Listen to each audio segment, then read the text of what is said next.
heard me talk about the mini democracy centers and how they're not just in Richmond, they're not just in the cities, but we're also in rural areas, small towns where our voices still count. And when Melissa came to me and said, hey, I want to do a democracy center in Southside, Virginia, I said, yes, let's do it. So she did some amazing work in 2021. I'm going to let her share that with you and all of the other counties that she was able to impact through the mini democracy center that she established in Mecklenburg. So without further ado, Melissa Hartman, take it away with Southside VA. Next slide, Gabe. Okay, thank you so much, Frank, for the introduction. And what a tough act to follow, some of these folks here tonight. But this has been so exciting, and especially to hear from some of the young folks here. Nyla talking about learning the importance of each person's vote. Sanaya about planting the seeds of inspiration. Those are just inspiring to me. So thank you, young folks and all, for helping to inspire. Here in Southside, Virginia, we have some special challenges because we're comprised of multiple counties that cover a large swath of predominantly rural areas.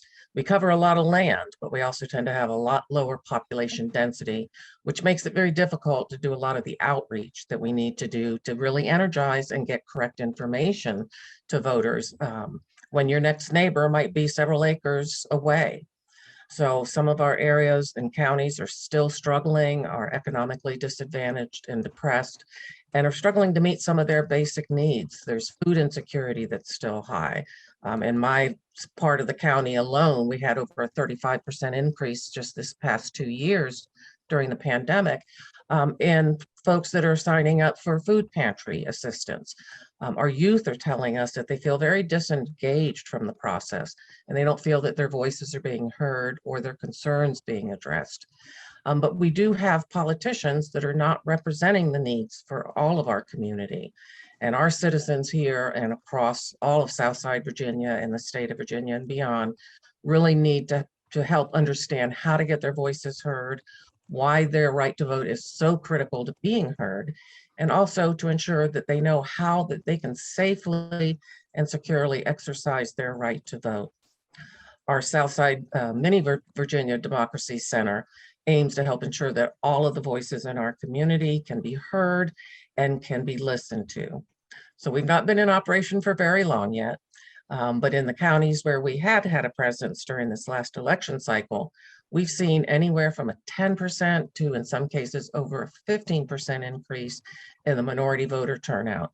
And this was using predominantly the Center for Common Ground's Outreach Circle app to text voters and reaching these voters that have historically not been able to be reached with the usual canvassing methods in some of these rural areas. So that technology was key, and we're planning on building on that and really doing even more great work going forward. So we're joining in the ask tonight for your help and your support to help us work to help all of our disenfranchised neighbors understand that their voices can be heard, they must be heard, and they can be heard through the election process and being able to participate to the fullest extent like everyone else. But it all begins with having knowledge of facts and how the processes really work and how each citizen can engage and participate in the process. That's where the democracy centers come in, to ensure everyone knows that they have the right to safely participate in the voting process and that it can and should be truly inclusive of everyone's voice, whether that's through expanded early voting options, restoration of voting rights, accessibility and transportation to polling places in areas like ours that don't even have access to public transportation. And it may be a long distance just to get to your polling place. Some are even in just aisle 3 in the back of some of the country stores. That's where some of our polling places are.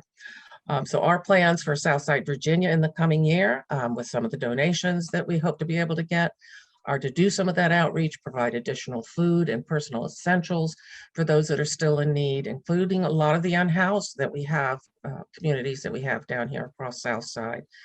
We're planning some roundtable discussions with key community leaders to identify where and how we can plug into identifying those in need and how best to reach them, to start canvassing parts of the communities that have never been reached, to hear their concerns and what's important to them, and taking all of that input and conducting multiple educational discussions and outreach to address topics and needs such as Civics 101, where everyone fits in the process, how they can be active participants, helping them with financial literacy, building and protecting their own personal assets, and most importantly, how they can exercise their right to vote or even get inspired, like some of these wonderful young people we've seen tonight, to participate in the process as candidates themselves. So we thank you again for your time tonight and hearing from all these wonderful folks and support that we have, to Andrea for her leadership and Frank for your leadership and support. We've just got a couple of the counties that we see up here, Amelia, Brunswick, Halifax, Nottoway, Lunenburg, Pennsylvania, Emporia, we're expanding, Mecklenburg County. We are really trying to find out as much as we can to bring all of these areas together that have just been so historically disenfranchised and overlooked. We need all of us working together to make sure everybody's right to vote is protected and accessible and made available. So thank you. We look forward to another exciting year. I'm glad to be part of this family. And thank you, Andrea. Thank you, Frank. Thank you, everybody, for all of your support.